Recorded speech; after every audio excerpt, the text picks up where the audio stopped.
So the purpose of the call is basically to see how you felt about the tutoring, and so I'll ask you a couple of questions, and then yeah, how would you describe our tutoring approach? I liked it Okay. because I was challenged because like I felt like man like I really don't know this. So it's like and I hate to struggle. I hate to show that that's kind of like what I needed. Like the constant like questions like okay like how did you get that? Why'd you get that?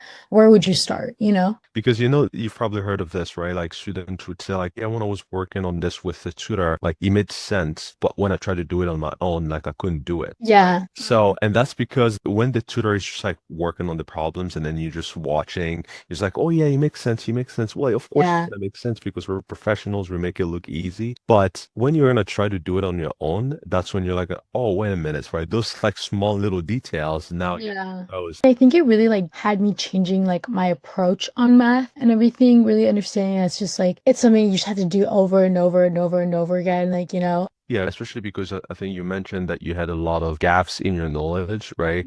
So I guess why did you even reach out for tutoring in the first place? I reached out to tutoring because it was very frustrating that I like failed the class and I had like retake it. Well, during the course when I was like, okay, like if I continue how I'm going, I'm not gonna pass, and that's what ended up happening. I think the main reason for me was like having someone to like push me actually like find what I need to like work on. So you mentioned someone to point you to the right direction on what to focus on. But yeah, how did you do this semester? I did good. I ended up getting like a B minus in the class. Mhm. Now like I can like move on to like another math class. And so like I feel like pretty good and everything. Good. Well, thank you very much, Diana. And again, to get like the results that you were happy with. Yeah, thank you. I appreciate it. You're very welcome.